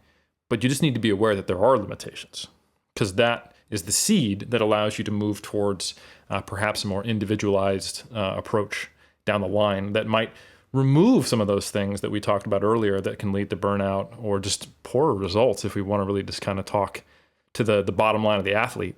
And enable you to get more out of the time and energy and emotion you put into what you love. Well said. So, Chip, we're getting the boys back together. The band is coming back together. 2019 wasn't just happenstance. Tell me a little bit for yourself then, because I know, Eric, am I speaking out of pocket here, where there's a plan to compete in bodybuilding in the next 2 years? Question mark. 2023, when I turn 40. Ooh. Hell yeah! And hopefully our borders are open again. Yeah. Hey, once again, the government. It's like this podcast. When we're dealing with the Omega variant of COVID, when we're halfway through the alphabet, yeah. You're gonna have to start inventing letters. We're gonna have to go to like the Greek alphabet, the Cyrillic. Like we're just gonna go just from English to other the Latin script to other ones. Will you just yay or nay, Eric? Will you be competing then likely in North America? I know, like, wow, 2 years in advance, hard to say, but like it's feasible, right? Oh, easy to say. Yes. Okay. I will absolutely be. There's simply not enough. There is going to be a show here in New Zealand that unfortunately WNBF affiliate couldn't go on because of our current COVID situation, but the first time they're going to have it should be inaugural 2022. Nice. I'll be probably I'll be helping with the show and maybe doing some judging. And I will obviously recuse myself when I compete in the show in 2023. I think no, you're going to be a judge too, bro. Even in the bodybuilding industry, they might see a problem with me judging myself. People always cry about politics, like, oh, he gave himself first place. Like, come on, I'll be your surrogate, being bro. Objective. I'll be the judge. It's like, why, all you wrote was a heart next to Eric's name. You understand, Omar, this is a point system. I'm like, those are all the points that matter. I like this. So not only am I judging myself, but you're also on the judging panel. Hell yeah. Well. Hell yeah. Why is his name already on the trophy? That doesn't make sense. Yeah. To Eric with love. It's like you're even giving a dedication. It's so bizarre. I was going to say, Chip, that it would be, this is in the future, but 2023, because we're lifers, and I think my final question, not to limit this conversation, but one of the final questions I had was, we all know, Chip, that we're lifers, that movement is really the key, And I'm just wondering, and we could, the question that would precede this is, why would there be utility, or why is it necessarily a good idea to continue to move throughout all phases of your life? We could skip that question because we're talking to the cult here, because that could be like a 5, 10, 50, like however deep you want to go, 30-minute conversation in and of itself. But my question to you, Chip, because I would like 2023, maybe we all get together, is how does one best become indoctrinated into the cult? I'm joking when I say that, but where it becomes an integral part of either your identity or just what you do. And it could be, and again, we're not trying to just limit it into the box that like you do it just to do it because you like to do it. Like, you're in the gym and you like to do it. That might be you. It might be outside of it, but how do you incorporate the catch-all of movement into your life so that it becomes integral and it's synonymous with you, inseparable from your identity? Because for the three of us, I could put it, Eric, I'm going to see Eric in 10 years. I'm always going to be busting it up. And you know what? He's going to be looking hunky. And yeah, I said it again. Eric, I could go down that rabbit hole. Chip, undercover too. I'm going to put Chip on the spot. Chip, my man, you're 51, which means when I saw you were 49. And I was astounded. And I do look up to individuals such as yourself, and I got to give a shout out to Sean, who I was joking about his calculus just like 30 minutes ago. But dude is like 54 years old, 55, and it's what I aspire. It's not the person that kind of like broke themselves at like 28, set the record, but fuck it, my knees exploded, bro, and now like I haven't lifted it, and then 20 years later they're just like sitting back watching football, yelling at the TV. It's the person doing the damn thing at the tender age of 49, Moss wrestling young bucks, being willing to pose and play a pickup game with Eric of bodybuilding, despite like clearly showing reticence on his part where he's like, I don't know about this. And I was like, no, I was Eric's backup, because if like you said no, there's going to be pressure put. I was the Suge Knight once again. So I'm wondering for you, Chip, how do you, like, what does that process look like, or what are some of the key identifying features to help someone along on that journey? Because I think that's maybe one of the most useful things perhaps that we could discuss. Well, because it's a really good question, because the welcome wagon from the industry is not there. The industry presents no real appealing entry point. It's all hubris or it's pressure. Peer pressure or hubris are the two things that the industry forces on people, or guilts them into it in some way, right? And so, yeah, how do we get the people who aren't moving and grooving to move and groove a little bit? And I think that's if we start de-emphasizing the concept of the gym and exercise, maybe a little bit, to the point where we show that there's a great big world of movement and stuff to do. Look at all the stuff you can do. And we don't have to constantly promote it at an elite level. Like when I had a booth for many years, there was this local expo, and they always gave me a free booth to showcase stuff because I helped promote it and everything. And we'd bring a lot of our toys with it, our Strongman toys and parkour stuff and things like that. And we set up in the booth so people could come and try it. People could hop over a parkour box, they could climb something, or they could play with a log. Do you know how many people have never played with a Strongman log? In fact, last time we got together, Eric played with the Strongman log. And you get somebody who's never done those things and doesn't really know much about them, and they get fascinated by them. We had a line of people wanting to come into our booth and just try stuff. And I think if there's entry levels to that sort of thing, but much greater, what about tree climbing? Let's go climb some trees. What about going and hopping in the river? Why aren't we going and hopping in the river? Show people what's possible, and show them that there's this great big world out there that A, they don't necessarily have to buy, so they don't necessarily have to invest in that way, and B, beginners welcome, because right now we're showing the elite level of everything. X Games, the elite level of everything. Ninja Warrior, the elite level of everything. Sports in general, the elite level. We're not seeing, hey, welcome to the beginning level. And so, unlike, say, basketball, where you can go down the street and there's a pickup game happening, you can hop right on in. We don't have that for many, many things. So people don't know what's possible. So if we can just show that there's this giant world of potential movement, there's a giant world of possible, dare I say, fun to be had, maybe that'll get people moving a little bit more. If they know that they can get into fitness without having to run, for instance. The thing I hear all the time, I hate running. I want to get in shape, but I hate running. Great, don't run. Stop it. There's so many other ways to express yourself without running. And so if we show this big giant world, one thing that I did before I left here, and some friends of mine have taken the baton and run with it. I started these Saturdays where we called them Strongman Saturdays. It opened up my gym, and it wasn't necessarily Strongman. It was just come to my gym. You want to try something at my gym? Let's have fun. You want to climb on that thing? Let's do it. You want to play with my toys? Let's do it. I'll be here to instruct you. It's free. You come, you check it out. And since then, it's turned into this regular Strongman thing, and it's now at 3 different gyms, 2 of them in the Bay Area and 1 of them here, where you can just go any Saturday and just try stuff out. Where is that option to try stuff out? We just don't let people try stuff out. And outside of the gym, how do we get people interested in trying stuff out? So if we offer more stuff and we let people be beginners, we have to feel like we're great at everything. Doesn't that suck? Every time, I'm scared of trying new things that aren't fitness related. Like I'm scared to get a new camera because I have to know how to use the entire camera. It's more fun just to get it and go, I don't know what I'm doing. Let's figure it out as we go along. We're so scared of being beginners. So if we can promote being a beginner as a good thing and then show all the possibilities of what's available to a human body, maybe that'll get people more interested. We have to stop making everything a product and making everything more possible, I think, if that answers your question at all. That's what my recent video series is kind of all about that. It doesn't matter what I'm doing. I'm just outside trying shit. And why aren't we? That's the first thing I'll tell somebody. Go outside. Just out your front door. Go outside. Take a look around. That's a big open world. I bet you can find something out there to do. And then go from there. Maybe that's the first step, is get people outside. Come back into the gym if you want to train. Come inside if you want to train. But know that your training can lead you to more stuff out there.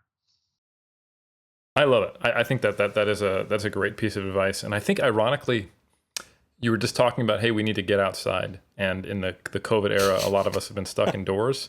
However, I actually think COVID will probably make more people receptive to your message, at least within the community of people who listen to Iron Culture, because so many of them have been, like, their training has been taken away from them. They love it. They go there every day. They live for the gym. We talked about that earlier.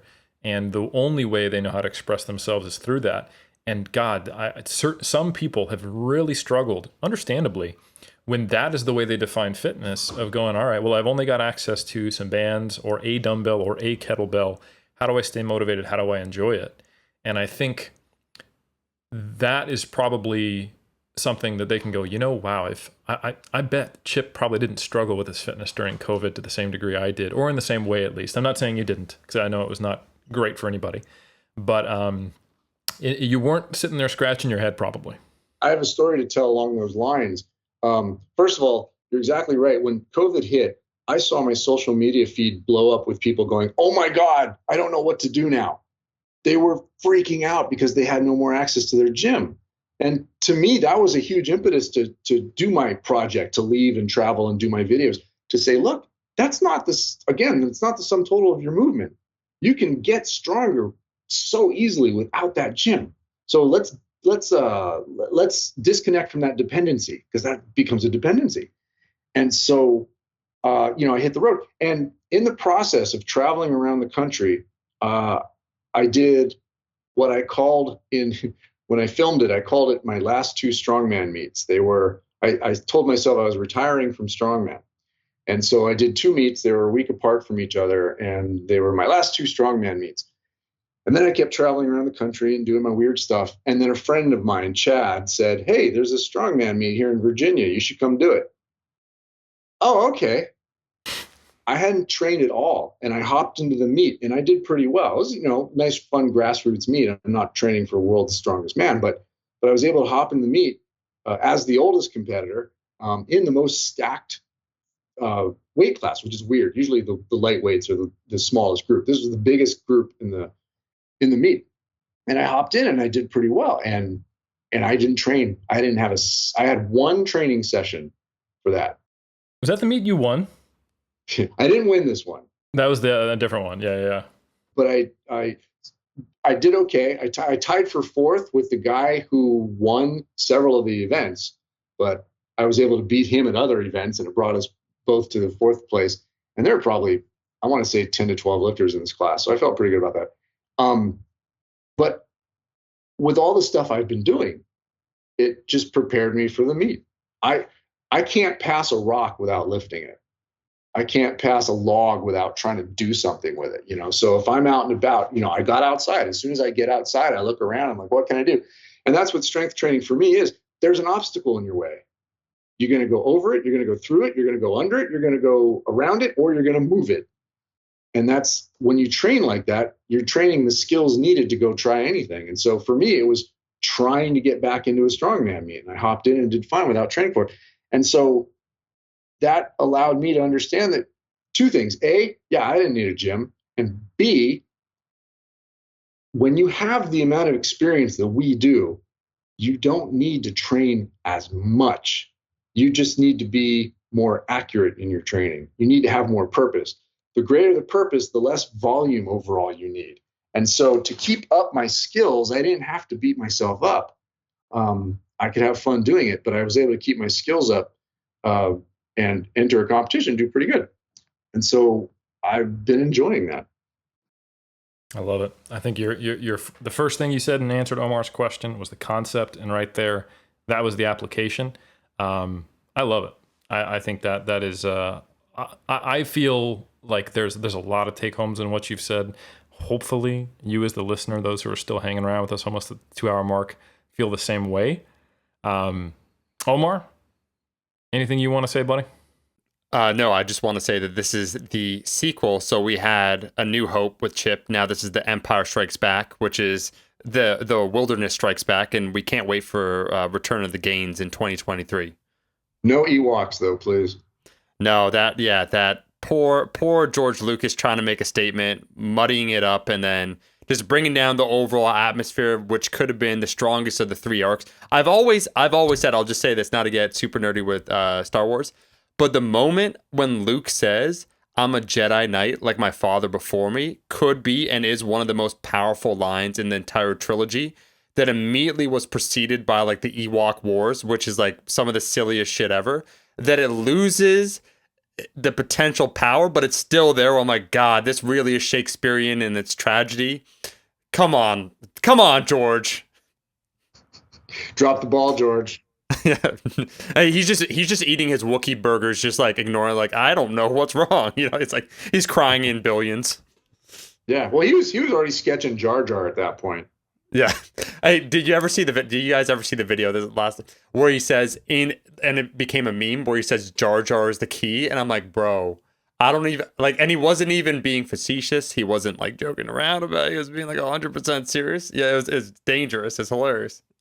Yeah, I think I could be wrong, but I thought I saw like an interview question of him. He's like, "Who's your favorite character?" He's like, "I don't know, probably Jar Jar Binks," and just like off the cuff. Yeah. Like, you really are not the author of your own story anymore. You really fumbled into this, is what I'm getting. Like, when someone's like, they songwriting, Eric, they craft a beautiful song. It's like, oh, you must be a great songwriter. Then you hear they're like, next 20 songs, like, I get the feeling that this was kind of timing and circumstance. Something about a broken clock. Yeah. I think this is one of those 2 times. Yeah. Well, shoot, Chip, I think you did a fantastic job. You killed this episode. We heard about some really cool experiences of yours, and then the lessons that can hopefully be gleaned from them, from sitting in a hot tub that was way too hot.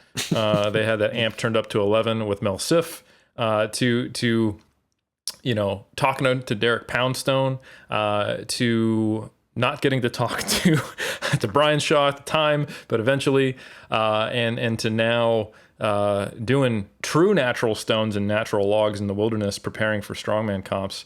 I think there is a lot of gold here. So I just want to thank you for your time. Thank you for your wisdom. And it's always great to have you back on. Man, I miss you guys. Back at 2023, Chip. I'll say this, more inclined towards adventure. We'll link that because we've already linked before, are useful, which we'll also like, because let's face it, we had that. That's what, we got it. We got upside Chip Conrad, available on Amazon. Want to say we appreciate you, Chip, for being on. We look forward to seeing you a few years from now. The cult is immortal. The words that we say here will echo through eternity. I want to thank everyone for listening. You reached it all the way to the end, the 2-hour mark, which is quite momentous. You know what you could do? You could do your part as a member of the Iron Cult, and that is leave a rating and review to fight the corporate overlords. We did have someone, this is true, Eric knows this, and I'm going to bring it up again and again, from a big corporate conglomerate, reach out to us, this time a little lower down on the totem pole, to try and entice us in order to give up our soul, Chip. And you know what we said? We like losing money. We're keeping this free. That's what we're doing. So you can return the favor and show that support by leaving a rating review on iTunes. We do tend to read some of those every now and then. We want to thank you for listening to another episode. We'll catch you every single Monday.